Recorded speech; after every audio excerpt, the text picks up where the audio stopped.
Aquí comienza Minuto 1 en la pantalla de C5N. Hoy más que nunca, la realidad. Lo que otros no te cuentan, lo que otros a diario te ocultan, o las noticias falsas que a diario otros te venden y que aquí te clarificamos con la realidad todas las noches. Hoy tenemos realmente un programa muy fuerte, muy picante, muchos temas de actualidad. Tenemos una nota exclusiva, un mano a mano realmente hasta emocionante, porque eso es lo que en estos momentos vale por parte de ellos, con Sergio Maldonado, hablando sobre lo que fue la noticia del día, la recusación que la familia de Santiago Maldonado ha hecho del juez Otranto. Se veía venir, y esta semana, donde prácticamente anoche lo decía José Schulman, el gobierno tiene secuestrada la causa de Santiago Maldonado. El gobierno que prácticamente pareciera le da instrucciones diariamente al juez Otranto sobre cómo ir, a quién tomar la investigación, si aparecen 2 gendarmes, si aparece otro tema. Están embarrando diariamente la causa de Santiago Maldonado y nos seguimos preguntando todos, ¿dónde está Santiago Maldonado? Y a esta pregunta, el gobierno, a 43 días de la desaparición forzada de Santiago Maldonado, sigue sin tener respuestas. Siguen embarrando la cancha, ponen a la víctima en el papel de victimario.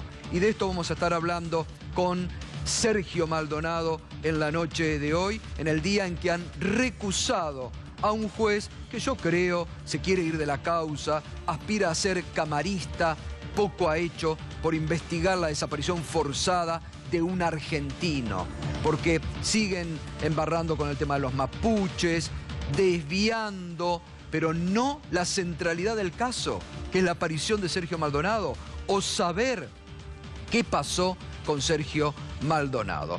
Y además todas las repercusiones de la entrevista que dio la expresidenta Cristina Fernández de Kirchner. Y vamos a empezar a hablar esta noche de un tema que ya Alejandro Berkovich en varias oportunidades lo ha planteado, pero un empresario argentino hoy lanzó por Twitter que la Argentina tiene que hacer una reforma laboral a la brasileña. Ya los empresarios desembosadamente le empiezan a pedir al gobierno que hay que ir con una reforma laboral a la brasileña, es decir, a una reforma laboral a lo bestia, donde hasta las vacaciones te van a coartar. Y de esto se va a estar ocupando enseguidita Alejandro Berkovich, también contándote quién es el empresario que en forma tan desembosada ha salido a pedir esta reforma laboral. El primer título, recusaron al juez Otranto, y enseguida vamos a estar con la nota, con el mano a mano, con Sergio Maldonado y su esposa Andrea. Me decían, yegua, puta, hoy te meten preso por un Twitter. Una de las frases fuertes que dejó hoy la expresidenta Cristina Fernández de Kirchner, quien sostuvo que en la Argentina no hay Estado de Derecho. Una de las frases fuertes que ha dejado la expresidenta. Y además, la operación Nisman. Te vamos a desentrañar hoy qué hay detrás de esta pericia que ha hecho la Gendarmería sobre la muerte del fiscal, cuando, no hay que olvidarse, fue la Suprema Corte de Justicia de la Nación. Los peritos de la Suprema Corte de Justicia de la Nación, los que en su momento determinaron que no había ningún indicio para decir que a Nisman lo habían matado. Y yo me pregunto, ¿cómo queda la Corte? ¿Cómo quedan los peritos de la Corte? ¿Va a permitir la Corte, van a permitir peritos tan respetables que se los pase por arriba en sus opiniones? Habrá que ver.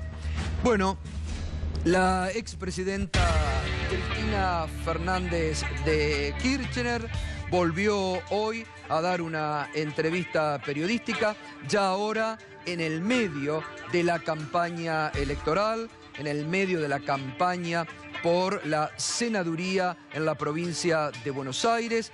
Fue al portal de noticias y al canal en YouTube que tiene Infobae con el colega Luis Novarecio. Obviamente, como siempre que ocurre con las entrevistas que da la expresidenta, deja títulos y además sigue mostrando la expresidenta que hoy por hoy, pese a que muchos no les guste, pero es una figura central en la vida política de la República Argentina. Habló obviamente sobre distintos temas, vamos a ir presentando distintos aspectos de la nota que dio. Y el primero, justamente lo que veníamos hablando, habla sobre la situación actual de la democracia en la Argentina, sobre el Estado de Derecho, las causas que le achacan de corrupción, y esto decía la expresidenta. Un anticipo de la pericia de Gendarmería, del encuentro pericial de Gendarmería, todavía no llegó al juez Ercolini, que asegura que Alberto Nisman fue asesinado. ¿Cuál es su hipótesis de lo que pasó con Nisman? Bueno, te tengo una mala noticia. Fue desmentido, yo viniendo para acá, la Dirección de Criminalística de Gendarmería acaba de desmentir que no es cierto. Primero, que se conoce cuál es el arma que provocó la muerte del fiscal Nisman. Segundo, se conoce de quién era esa arma y las circunstancias en las cuales le fueron entregadas al fiscal. Le fueron entregadas por un asistente informático en su propia casa y fue la última persona que lo vio con vida. ¿Usted sostiene la hipótesis de que no se suicidó Alberto Nisman? Lo que dije en cadena nacional, Luis. A mí me parece que el acuerdo violaba claramente el juez natural, creando una comisión de 7 personas de cada una de las partes, a donde había que pedirle permiso a esta comisión. Tengo frente a mí el acuerdo. Por eso creo que el delito de traición a la patria que se le imputa puede, al menos admite el análisis. ¿Va a declarar cuando...? ¿Vos me estás hablando en serio, Luis, que te parece que es que el delito de traición a la patria? A ver, es un acuerdo entre dos países firmado de acuerdo a lo que marca a las facultades que marca la Constitución, y además es aprobado por el Congreso de la Nación, diputados y senadores. De cualquier manera, creo que esto que se está haciendo de traición a la patria o el encubrimiento forma parte de una persecución judicial. Realmente me parece un disparate. Realmente me parece un disparate, un dislate que no tiene ni pies ni cabeza. ¿El encuentro existió? ¿Qué encuentro? Entre el canciller Timerman y el canciller iraní. Después de que en Alepo, antes de la firma. El encuentro con el canciller iraní es en Nueva York, en Naciones Unidas, luego de que nos comunican a nosotros que querían entablar negociaciones, ¿no? ¿Hay democracia en Venezuela para usted, doctora Cristina? Mira, yo creo que la democracia está en emergencia en toda América Latina. Me parece que la elección de Venezuela únicamente como un leading case en donde no hay democracia y en todo el resto de la región funciona la democracia es una falacia. Cuando veo acá, porque en definitiva, a ver, en Venezuela ¿hay presos políticos? Sí. ¿Acá hay presos políticos? No, que yo conozca no. ¿Y Milagro Sala no te parece una presa política? No. Ah, bueno, yo creo que acá hay presos políticos. Creo que acá hay persecución, creo que acá hay persecución política, acá se intervienen sindicatos, acá el presidente, a todo aquel que no piensa como él, sea un juez laboralista, sea un abogado laboralista, sea un sindicalista, sea un opositor, los considera mafiosos. Perdón, no estoy diciendo, no pongas palabras en mi boca. No, pero digo... No, estoy diciendo que hay también una mesa judicial, tomó estado público de una mesa judicial que integra el presidente con el jefe de gabinete, con el ministro de Justicia y con otro abogado integrante del gobierno. No me parece muy democrático ni muy divisiones de poderes que haya una mesa judicial. Hubiera sido un escándalo esto si hubiera trascendido que en mi gobierno yo presidía una mesa judicial. En Venezuela no hay Estado de Derecho, acá tampoco hay Estado de Derecho. No hay Estado de Derecho, Luis. A ver, tenemos hace 42 días un desaparecido y nadie ha dicho absolutamente nada, nadie se hace cargo de nada, y la última vez que esa persona desapareció lo hizo un operativo de seguridad encabezado por la Gendarmería. En mi gobierno hubo una libertad absoluta en la República Argentina. En mi gobierno se podía pegar afiches contra un periodista y se podía pegar afiches o poner que yo era la yegua, puta o montonera.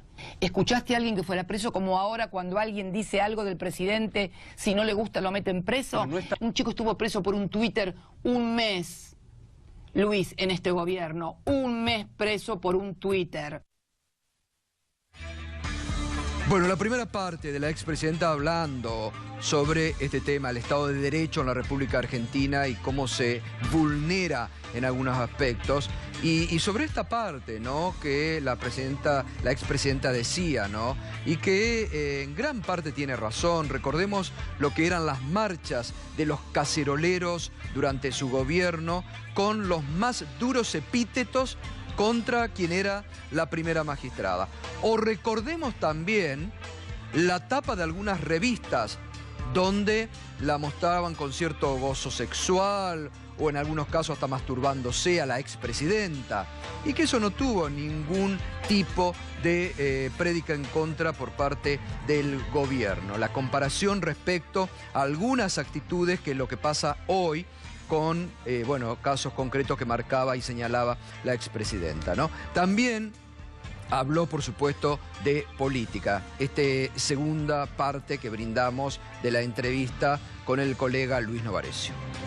Hablemos del peronismo. Sí. Hoy usted está pidiendo la unidad, lo hizo a través de una carta que le fue contestada por Sergio Massa, por Florencio Randazzo, algunos gobernadores como Juan Manuel Urtubey de Salta dijeron Cristina fue, algunos otros ya no nos representa. La pregunta sería, la unidad del peronismo parece que tiene un solo obstáculo. ¿Sería yo para vos? ¿No siente eso? No. La carta yo no la escribí para los dirigentes. La carta claramente está dirigida a todos los electores y electoras que votaron oposición en la provincia de Buenos Aires, por una razón lógica y además certificada por el propio resultado electoral del 13 de agosto. Si de cada 3 bonaerenses, 2 votaron oposición, es claro que hay 2 de cada 3 que no quieren esta política de ajuste y que creen que debe haber un cambio en la política económica.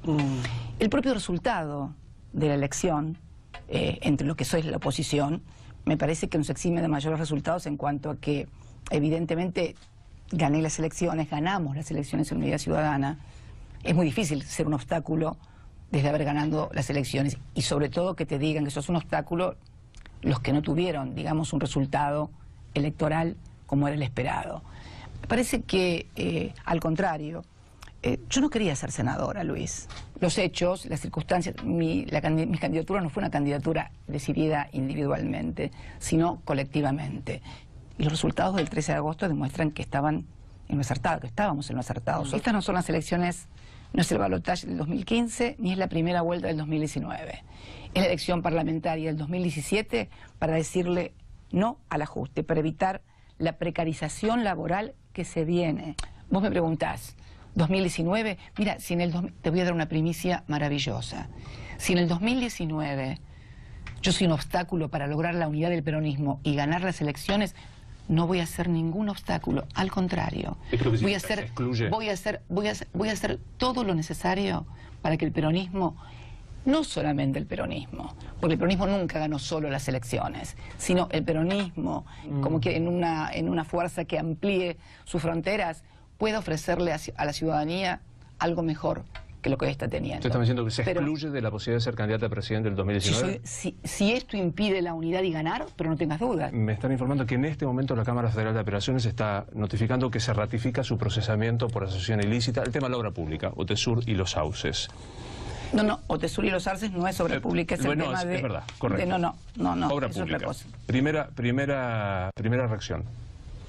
Bueno, me parece que es lo que yo te decía hoy. En realidad, que un gobierno elegido democráticamente en 3 oportunidades, 2003, en el 2007 y en el 2011, por amplias mayorías en las 2 últimas oportunidades, sea considerado una asociación ilícita, bueno, revela que evidentemente hay un manejo del Poder Judicial para poder invalidar un proceso político que se dio en el país.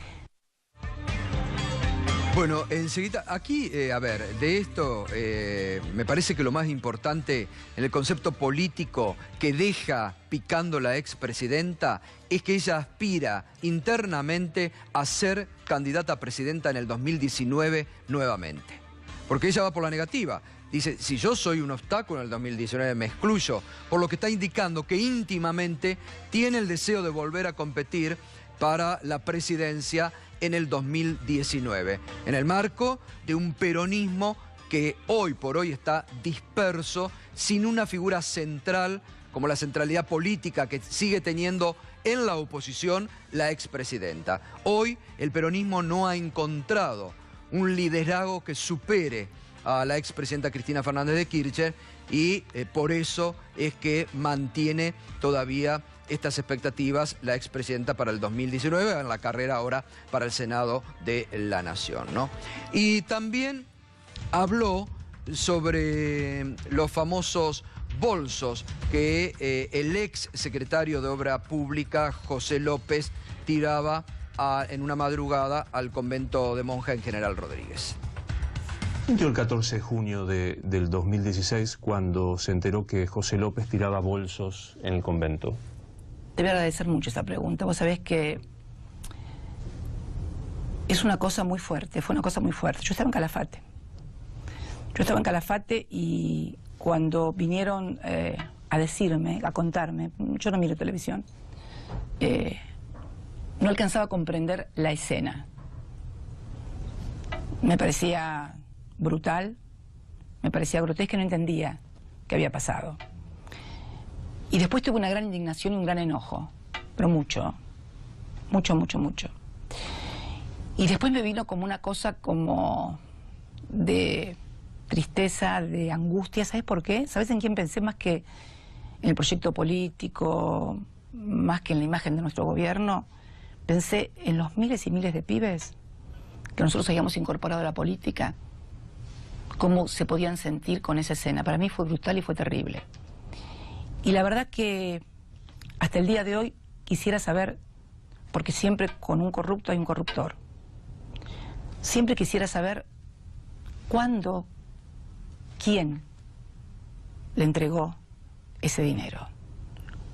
Porque, te digo sinceramente, Luis, me cuesta creer que todavía, frente a fajos de dinero termosellados, numerados, que se pueden identificar, todavía la justicia no haya podido determinar quién se los dio y cuándo se los dio. Eso es una pericia que la justicia de nuestro país todavía no ha realizado, que todavía no se sabe.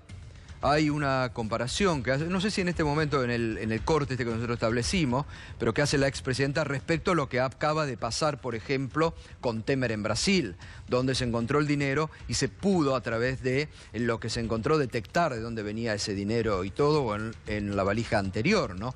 Por eso llama la atención que la justicia argentina, ¿no?, sobre esto no haya determinado todavía la procedencia de ese dinero. También habló la expresidenta Cristina Fernández de Kirchner, reiteramos en este reportaje que le dio al colega Luis Novarecio en Infobae TV, sobre la situación económica de la Argentina y sobre lo que ella considera un ajuste de la economía que se va a agudizar, dijo, después de octubre, con una reforma laboral incluida, que va a ser el tema hoy de nuestro programa también. Son las elecciones, no es el balotaje del 2015, ni es la primera vuelta del 2019. Es la elección parlamentaria del 2017 para decirle no al ajuste, para evitar la precarización laboral que se viene, el nuevo ajuste que se viene en materia tarifaria, en el sector público, en el empleo público, en fin, en todo lo que ya sabemos y que ha sido anunciado. En definitiva, han sido diferidos los aumentos de las tarifas para después de las elecciones, han sido desdobladas las tarifas de gas para después de las elecciones, y después de las elecciones va a venir un gran ajuste. De esto se trata.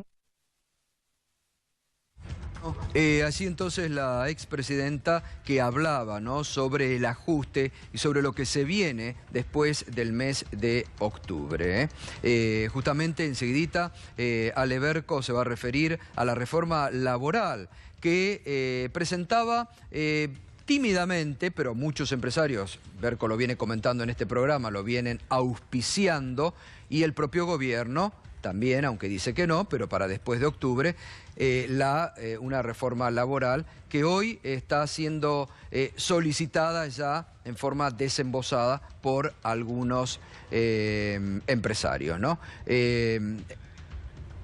En el caso de lo que nos vamos a hablar hoy, a darme un anticipo, Berco, el empresario es...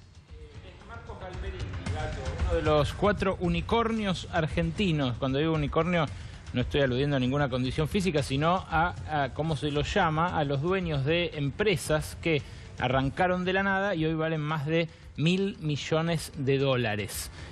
Marcos Galperín es el creador, fundador y CEO actualmente de Mercado Libre, la plataforma de e-commerce más importante de Latinoamérica, que estuvo asociada a eBay, la norteamericana, que vivió mucho tiempo durante esta última década en Uruguay, fuera del país, venía a trabajar en avioneta todos los días a Buenos Aires. En un ratito te cuento cómo salió a reclamar una reforma laboral a la brasileña, pero además qué características tuvo esa reforma laboral que ya empieza a valer la pena que miremos, porque cuando a tu vecino veas las barbas cortar, ¿viste cómo es? Así es, enseguida nos vamos a meter con ese tema que tiene que ser preocupación y es preocupación de muchos sindicalistas en la Argentina. Para finalizar con las expresiones de la expresidenta Cristina Fernández de Kirchner, también habló sobre la famosa grieta en la Argentina. En su gobierno se pusieron afiches de periodistas muy conocidos en Plaza de Mayo y se invitaba desde organizaciones partidarias... No, en su gobierno no, perdón. A ver, en mi gobierno no. No te voy a... No, eso no. Sí, esto pasó durante la gestión de su gobierno. No digo que lo alentó el gobierno. No, perdón. En su gobierno parece que el gobierno hubiera salido a pegar afiches. No. En mi gobierno, perdón. En mi gobierno... En el periodo... Perdón, Luis. En mi gobierno hubo una libertad absoluta en la República Argentina. En mi gobierno se podía pegar afiches contra un periodista y se podía pegar afiches o poner que yo era la yegua, puta o montonera. ¿O no los viste esos carteles? Sí, claro que sí. Bueno. Y tengo la tranquilidad de conciencia de haberlos condenado. Bueno, y también fueron durante mi gobierno. Así que no digas en mi gobierno como si yo hubiera sido la que fui a pegar los carteles contra los periodistas. No, es cierto. Porque también vi... Pero había organizaciones perdón. En mi gobierno... Perdón, Luis. En mi gobierno también vi carteles pintados de puta, yegua y montonera. También vi en las movilizaciones a Plaza de Mayo que me mostraban colgada, ahorcada... ¿Y escuchaste que alguna vez se reprimiera a alguien? En mi gobierno, en las redes sociales, me insultaban, me agraviaban y me amenazaban. ¿Escuchaste a alguien que fuera preso como ahora cuando alguien dice algo del presidente, si no le gusta lo meten preso? Pero no está bien en mi que gobierno, quien agrede a un jefe de Estado... Perdón, en mi gobierno había profundísima libertad. Toda la libertad que no hay en este gobierno, que persigue a la gente, que mete presos a uno porque un chico estuvo preso por un Twitter un mes. Luis, en este gobierno, un mes preso por un Twitter. Llegaron a decirme que era mentira que mi marido estaba muerto adentro del cajón. Sí, lo dijeron. Cualquier cosa dijeron de nosotros, de mí. Cualquier cosa. Y sí, eso es la libertad y eso es la democracia. Que cualquiera pueda decir lo que quiere, en tanto y en cuanto no quiera dañarlo físicamente o no provoque un daño patrimonial.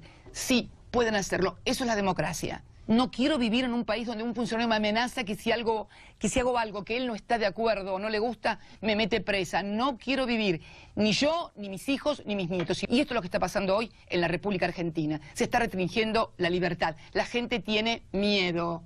Se arman causas, se persigue gente. Se considera que alguien que dice que el presidente tal cosa merece ser metido preso.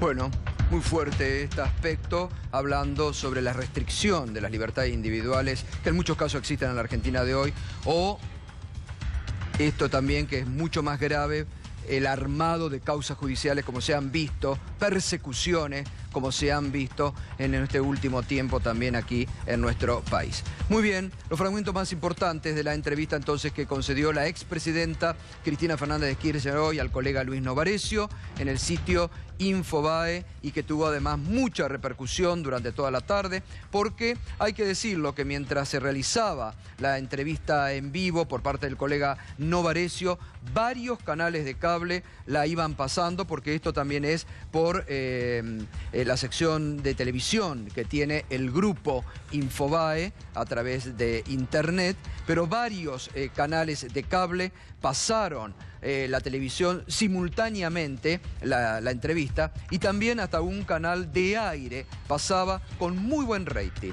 con muy buen rating para programas de la tarde, que incluso cosecharon mucho más rating del que habitualmente tienen. Esto está hablando de la centralidad que la expresidenta Cristina Fernández de Kirchner, esto hablándolo con un análisis político. Fíjese que desde el 2011 a la fecha la vienen matando políticamente y hoy sigue siendo una figura central que recién veía la propia portal Infobae, que hacía una síntesis que entre todos los canales de cable que habían levantado, más la entrevista que fue emitida, reitero, en forma directa por un canal de cable, había logrado para la tarde en total más de 12 puntos de rating, que es mucho, ¿no? Y esto está hablando entonces de lo que despierta la expresidenta. Bien, estuvimos hoy en un mano a mano con Sergio Maldonado. 44 días de la desaparición forzada de Santiago Maldonado. Su hermano, que pide desde lo más elemental, desde acá, hay que estar. Hoy tuve la oportunidad, porque siempre habían sido a través de las entrevistas aquí con el móvil, en las dos oportunidades que hicimos con él, en la radio, pero bueno, es la primera vez que estoy personalmente hoy con Sergio Maldonado. Tenía muchas ganas de darle un abrazo, de expresarle toda nuestra solidaridad, la que venimos expresando en con mis compañeros, con Mariano y con Berco, en este programa, desde el primer momento, que hemos sido el único programa de televisión que desde hace más de 3 semanas, todos los días, nos ocupamos de este tema. Hay que verlo personalmente, la angustia, hay que ver los ojos brillosos en forma permanente de ese hermano que reclama desde acá, desde el corazón, que quiere volver a estar con su hermano, que quiere volver a compartir las cosas que compartían como hermanos, como familia, los encuentros. Y el Estado, el gobierno argentino no le da respuestas. Porque incluso siguen embarrando su nombre, lo siguen negando, siguen embarrando la cancha hasta el día de hoy con pistas falsas, cuando la carátula y cuando las últimas pruebas sostienen y ratifican que la desaparición forzada de Santiago Maldonado se produjo después de la represión de la Gendarmería Nacional. Vamos a la entrevista con Sergio Maldonado y con su esposa Andrea. Sergio, ¿qué impresión te queda de esta nueva versión que está instalando el gobierno, que fueron algunos gendarmes a los que se les fue la mano y que podrían haber agredido o haber herido a Santiago? Sigue ratificando una vez más con otro atenuante lo que decimos nosotros del segundo día, que era la desaparición forzada de personas, que era en manos de Gendarmería. Con lo cual la ministra de Seguridad lo negó rotundamente y después, a medida que va pasando el tiempo, sigue apareciendo que lo que nosotros decíamos era lo real, no es que mentíamos. Entonces, todos los días va saliendo algo nuevo, ahora de a poquito, o sea, depende de lo que va el termómetro de la sociedad, es como lo van tirando, cuando en realidad tendrían que haber sido quedar todos a disposición de ella, investigarlos a todos y ya esto no tendríamos que estar pasándolo, porque de hecho ya parece es una tragicomedia, es un papelón lo que están haciendo. Hoy veía que toda la cantidad de gendarmes custodiando el lugar, como si fuera que... No sé, sí, esta hipótesis además que están tratando ahora de imponer como que fue herido Santiago hipotéticamente con una piedra y que se habría herido estaría, no sé, en territorio mapuche, supongo que quieren decir, escondido o custodiado por los mapuches, ¿no? Me parece también es como que seguir cargando la responsabilidad en Santiago y en ustedes. Como hicieron desde el primer momento, que nosotros como víctimas fue lo contrario, en vez de protegernos y ponerse de nuestro lado, nos estuvieron atacando todo el tiempo. Y ahora lo mismo, o sea, es una más de todas, ya ahora como que ya estamos curados de espanto, digamos, y todo lo que venga ya no nos hace nada, porque ya lo principal lo pasamos, que era todas las agresiones, tratándonos de mentirosos, de no colaborar. Nos seguimos peleando y ahora con el tiempo se va sabiendo la verdad, que lo que nosotros queremos es saber la verdad. Después la justicia vendrá sola, pero queremos saber la verdad, qué pasó con Santiago, dónde lo llevaron, dónde lo tienen. Eso es lo más importante, o sea, eso es lo que nos tienen que decir, sí. Y son ellos los responsables. ¿No? Por las últimas horas decía como un grito desesperado de hermano y de familia, ¿no? Devuélvanmelo, que sí. Es lo único que uno quiere y que pide, ¿no? Porque es eso, no es difícil, no hay muchas hipótesis, es una sola. Se lo llevó Gendarmería, son los gendarmes que están implicados. Entonces, saben dónde está.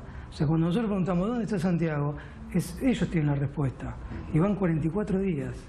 Andrea, y en esto nos estamos preguntando nosotros todos los días, ¿por qué el juez desde un principio no puso la mirada en la Gendarmería? ¿Por qué no llama a los gendarmes Echazú y Robledo a que digan, bueno, a ver, si ustedes dicen que iban con el objetivo de aprender, ¿qué pasó? ¿A quién aprendieron? ¿Cómo estás analizando? Y bueno, nosotros ya lo analizamos con la doctora Heredia, que es nuestra abogada. Por eso es que pedimos la recusación en el día de hoy del juez Otranto.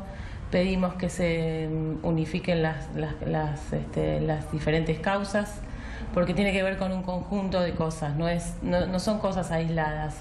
Las cosas, lo que pasó el 31, el primero, es un conjunto de cosas que dieron como final la desaparición de Santiago. Entonces pedimos que esas causas se junten, pedimos que el juez sea un nuevo juez, que sea imparcial, que sea una investigación limpia. Pedimos también que... ¿Y la fiscal? ¿También que piden...? Nosotros en un principio pedimos la recusación del juez. Obviamente, seguramente la fiscal, como trabaja en conjunto, no en este momento con el juez, seguramente será recusada también, pero en un principio pensamos que es el juez. También pedimos la intervención del equipo que hace rato que veníamos pidiendo de la ONU, que nos fue denegado.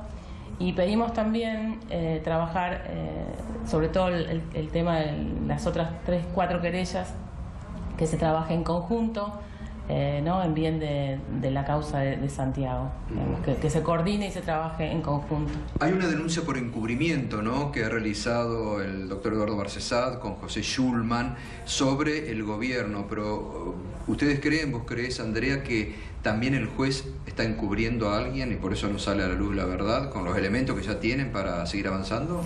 Yo pienso que ellos no están capacitados para semejante responsabilidad. Desde un principio se hicieron las cosas mal. Nosotros pedimos que se recuse al juez, porque no es un juez imparcial, todo lo contrario. El gobierno este fin de semana dio claras muestras de que trabaja en conjunto con el juez al llevar la información que no nos fue provista a nosotros. Entonces eso nos llama mucho la atención. En ningún momento se comunicaron con la familia, o en este caso nosotros no tenemos comunicación, pero a través de nuestra abogada, y presentar y decir nosotros tenemos este tipo de pruebas. Y lo que se hizo es directamente ir con una carpetita a verlo al señor juez. Sergio, por último, ¿cómo están viviendo tus padres todo este drama, 44 días de la desaparición de Santiago? Lo viven con angustia, con dolor, como que no, para ellos el segundo día, que fue cuando nos enteramos, al día de hoy es lo mismo. O sea, es todos los días y cada vez es más desgastante, porque están más, como más tristes. Aparte pasaron por todas las etapas de ver diferentes cosas, o sea, de cuando mi vieja veía algo por televisión, primero, fíjate que está en la montaña, o sea, era como que iba siguiendo, pues no estaba, en su cabeza no le entra todo lo que pasa, o sea, es muy difícil asimilar. Eso, nadie como ustedes para conocer a Santiago, ¿no?, frente a las barbaridades que se han dicho, ¿qué motivo tendría para estar escondido o sin comunicación con ustedes? Ninguna, pues, de hecho, ya se volvía. Fue justo ahí para solidarizarse, pero claro, su idea es el viernes 4 iba a estar ya en 25 de mayo. O sea, no hay... Aparte no es creíble, no es algo lógico. O sea, él tiene mucha afinidad y muy ligado está a mi abuela y a mi vieja. O sea, es incapaz. O sea, aparte no hay forma. O sea, ya los testigos y todo dijeron que se lo llevó Gendarmería. O sea, todas las hipótesis que digan quedan desafectadas. Es una única hipótesis que incluso la fiscal, o sea, dentro de todo lo malo que hay, la fiscal Ávila, junto al fiscal del Procubín, Fernando Bayone, nos ratificaron que la única hipótesis era que se lo había llevado Gendarmería y la desaparición forzada. Y el único investigado era Gendarmería. Claro. Eso nos dijeron el jueves de la semana pasada. O sea que ya a partir de ese momento tira todas las hipótesis por debajo. El único que no lo asume y que no lo acepta es el gobierno, que no acepta la desaparición forzada de personas. Bueno, allí estábamos, la nota hoy con Sergio Maldonado, con Andrea, claro, además ellos viven en Bariloche, se dedican allí a un trabajo que hacen desde hace mucho tiempo, ¿no? Fabrican tés artesanales, me enteré hoy, y les ha cambiado la vida, les ha cambiado la vida. Me decía hoy Sergio, ¿no? Ustedes se fijaron ese rostro, además de los ojos muy parecidos a los de su hermano Santiago, pero son ojos de tristeza, de dolor, llorosos en todo momento. Porque lo único que desean es volver a encontrar, a abrazar al hermano, a compartir las picardías, todo lo que decían, una diferencia de edad bastante, entre más de 20 años. Miren esa mirada, dolor, angustia, tristeza. Son personas que no van a volver a ser las mismas. Por otro lado, él me decía hoy que tiene el sentimiento interior del acompañamiento que se le hace a lo largo y a lo ancho de la Argentina, con convocatorias. Venían anoche reconfortados de un encuentro en Rosario que había sido multitudinario, un encuentro universitario, donde le dan energías para seguir adelante, para seguir luchando contra tantos obstáculos que le ponen diariamente, porque es inconcebible que el gobierno, que el Estado argentino le haya puesto en lugar de facilitar la tarea de la búsqueda del hermano, desde el primer momento, obstáculos, vallas, se hayan metido con él, con su familia, con el hermano que está desaparecido y hasta el día de hoy siguen dudando. Es inconcebible. Es un hecho de absoluta insensibilidad. Estuvieron también hoy acompañando Norita Cortiñas, que con sus 83, fíjense lo de Nora Cortiñas, también hay que destacarlo.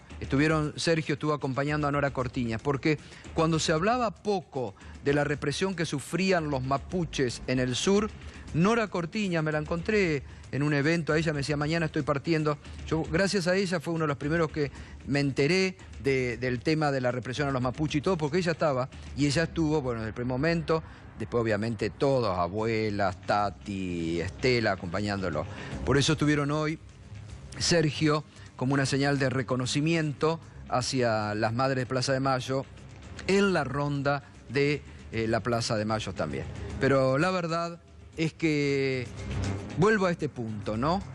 Frente a la angustia que significa, en este caso, la desaparición forzada, producto del accionar violento que tuvo ese día la Gendarmería, como mínimo, el gobierno del Estado tendría que haber tenido la contención que en ningún momento le brindó a esta familia. Por suerte, son millones los argentinos que los acompañamos diariamente y que no vamos a dejar este tema, que vamos a seguir bregando por la aparición o porque se sepa dónde está Santiago Maldonado. Y hoy hubo una declaración, tarde también, tarde, de la Iglesia Argentina.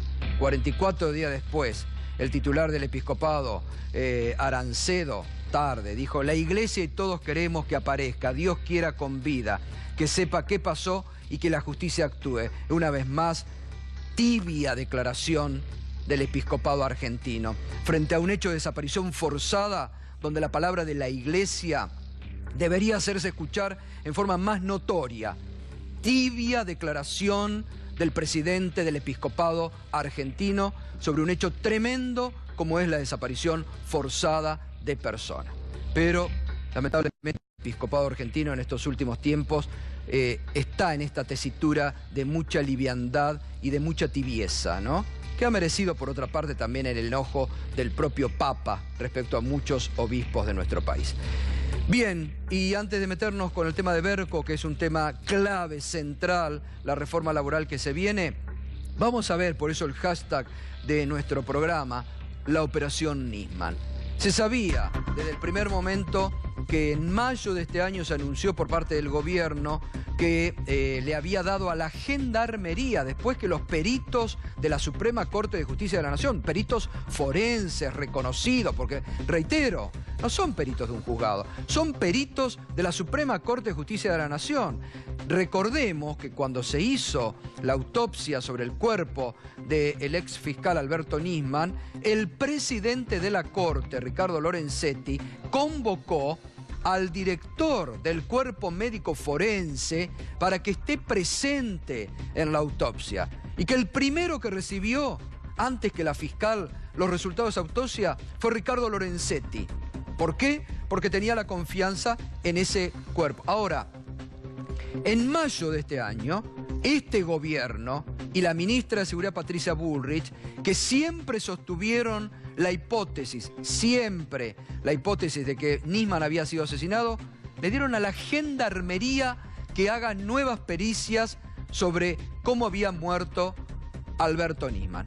Esas pericias tendrían que estar a fines de septiembre, pero hoy nuestro colega Román Lechman, que trabaja también en Radio Nacional a la mañana y que escribe habitualmente para Infobae, adelantó las pericias de Gendarmería. ¿Y qué dice la pericia de Gendarmería? Como se sabía, la pericia de la Gendarmería determinó que Alberto Nisman fue asesinado a sangre fría. 28 especialistas de la fuerza llegaron a una conclusión terminante. El fiscal fue asesinado de un tiro en la cabeza por profesionales que limpiaron el escenario para simular un suicidio. Nada de lo que se dijo en su momento y que la justicia había investigado. Ahora, después que se dio esta información en Infobae, hubo un comunicado de la Gendarmería que lamentablemente cada día que pasa queda más enchastrada, sea por el caso Santiago Maldonado o por estas pericias.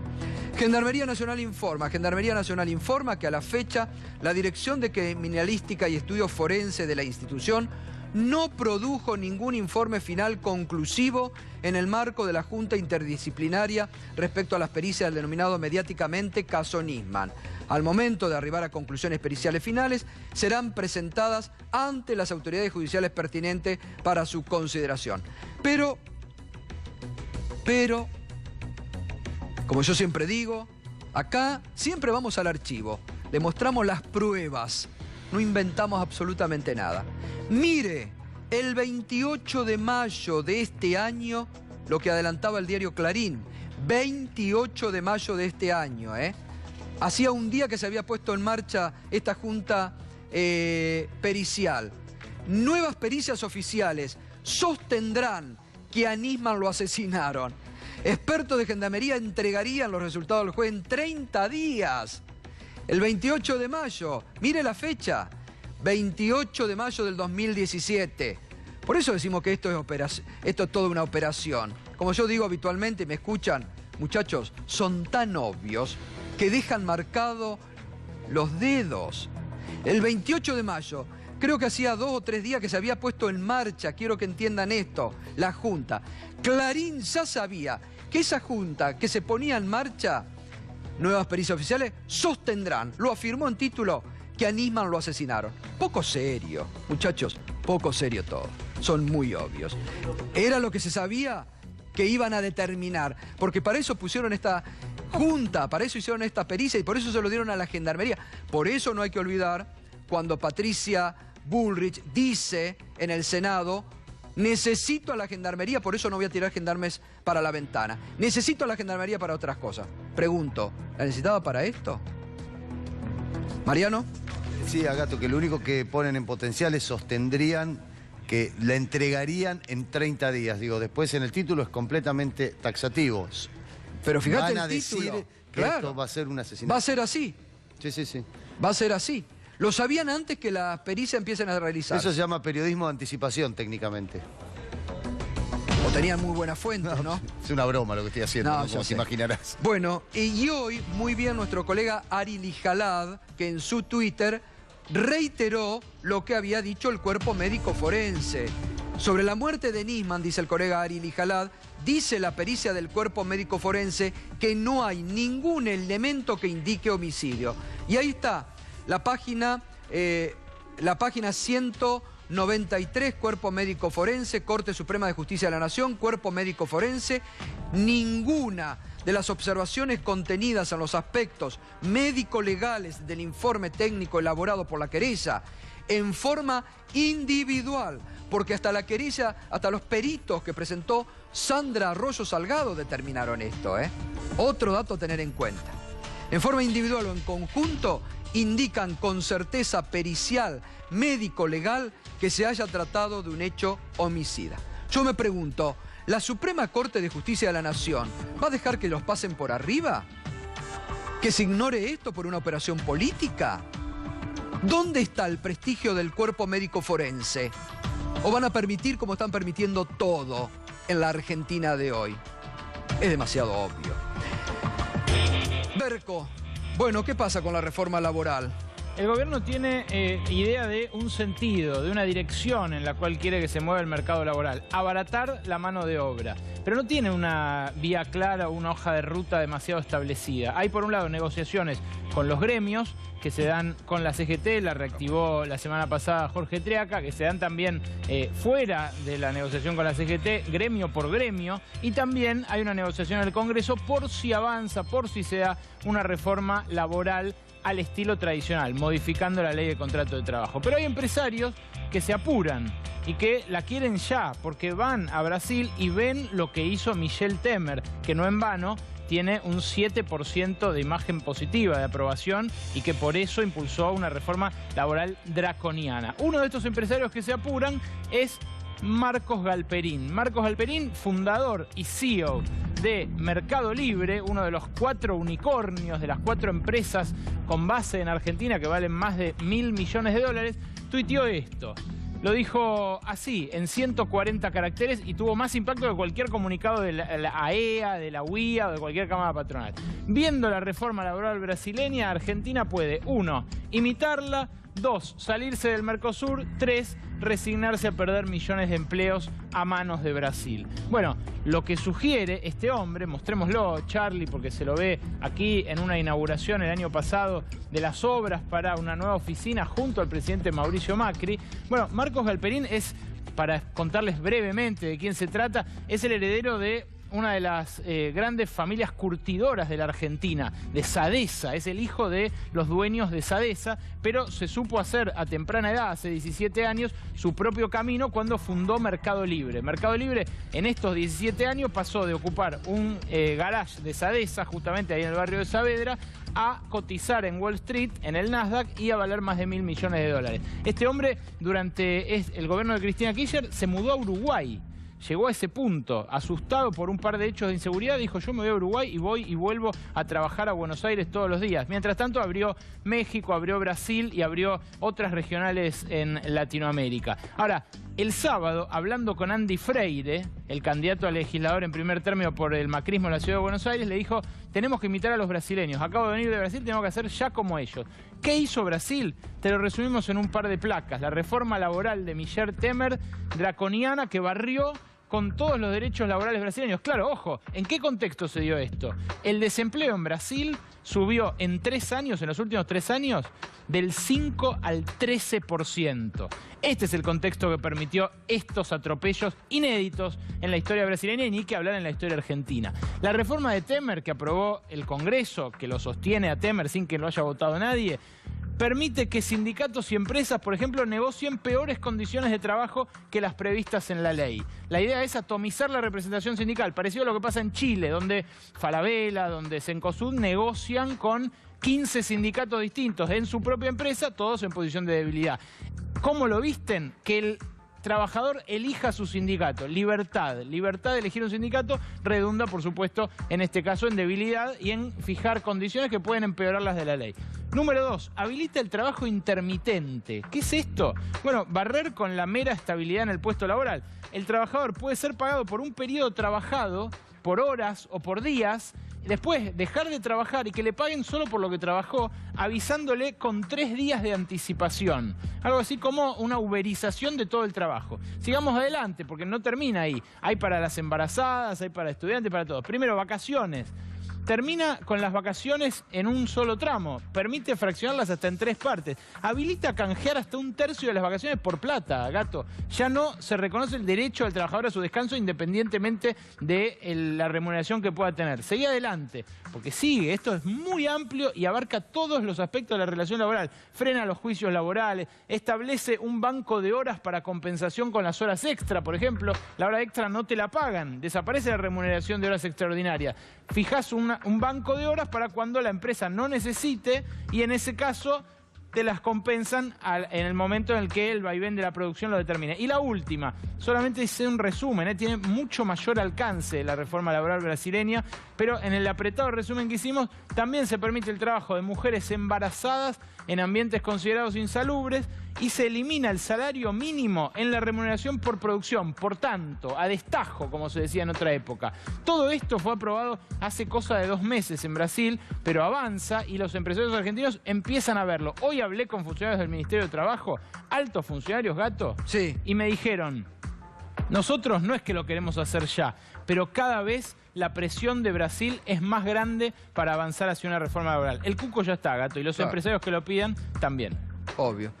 Bueno, muy bueno, Berco. Gracias por el adelanto y gracias por ir poniéndonos en órbita de lo que se viene. Leonardo Fabré, esto es lo que quieren los empresarios argentinos, lo que contaba Berco. Sí, en realidad se está haciendo un gran lobby, un adelanto de cuestiones que en la práctica todavía no están sucediendo. Pero que se vienen. Y seguramente la intención está. Yo creo que el movimiento obrero en la Argentina es un movimiento más allá de nuestros problemas, que los tenemos. Es un movimiento obrero organizado.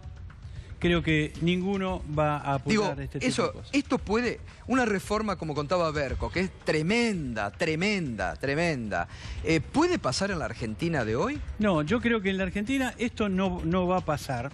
Primero, el gobierno se va a tener que cuidar mucho de tomar este tipo de decisiones porque hoy por hoy el movimiento obrero está en una instancia decisiva de enfrentamiento con estas políticas o aceptación de estas políticas. Aceptar es un suicidio gremial que creo que ningún dirigente está dispuesto a hacer. Pero no hay gremios que ya realmente han aceptado algún tipo de flexibilización, Leonardo.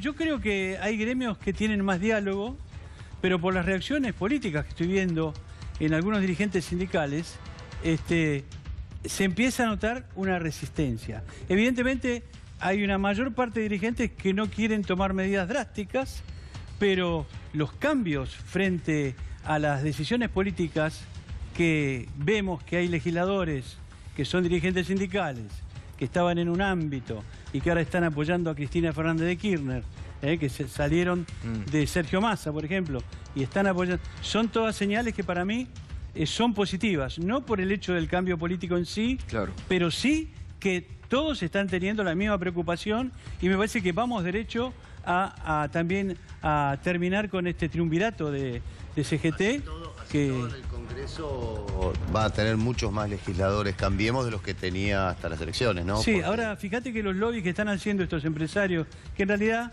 son delincuentes, porque esto atenta contra las leyes argentinas. Claro, totalmente. Que yo sepa, cuando se atenta contra una ley y ni siquiera quieren ir al Congreso. Bueno, están presionando para que salga por decreto. Lo que dice Galperín es, hay 3 alternativas: reformar la ley a la brasileña, salir del Mercosur o perder empleos. En realidad, más que una sugerencia de romper la ley, es como una extorsión. Claro. Exacto.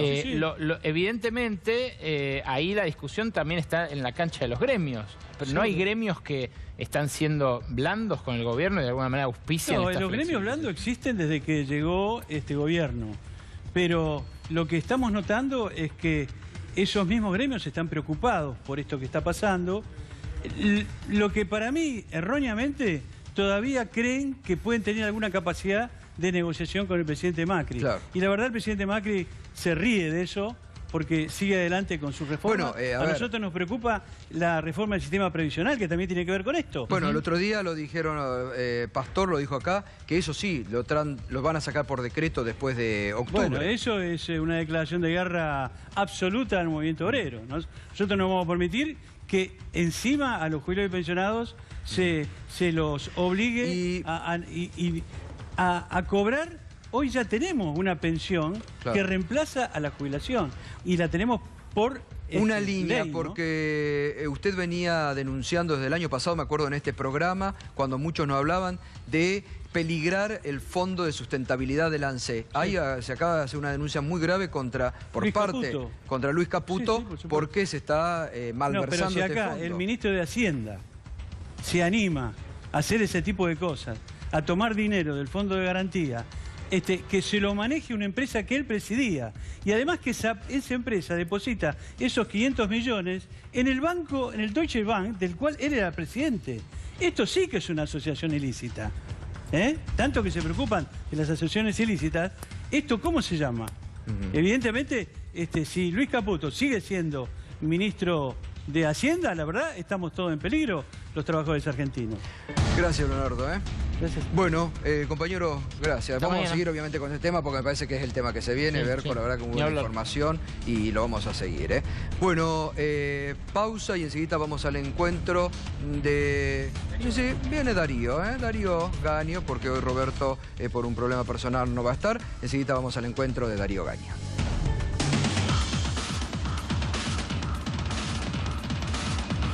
Bueno, intenso el programa de esta noche, con todas las repercusiones y con lo que dijo hoy la expresidenta Cristina Fernández de Kirchner, la nota, el mano a mano exclusivo con Sergio Maldonado, que a 44 días de la desaparición forzada sigue pidiendo, sin respuesta del Estado, por la aparición de su hermano. Lo último que quería señalar antes del encuentro con Darío, hoy hubo una carta también del presidente del Partido Justicialista, José Luis Gioja, quien llamó a los peronistas de la provincia de Buenos Aires a votar por la fórmula Cristina Fernández de Kirchner. Jorge Tayana dijo: la victoria de la fórmula del Senado de Cristina Fernández y Jorge Tayana es la respuesta más contundente para recuperar la esperanza y frenar el ajuste que se agudizará y que tanto afecta y afectará a nuestra gente. Esto también se entendió desde el propio peronismo como un mensaje de Gioja, presidente del partido, a Pichetto, que hoy sorprendió diciendo que podrían acompañar ellos una reforma laboral que ya empieza a ser repudiada por los gremios en el Senado. Lo que se viene.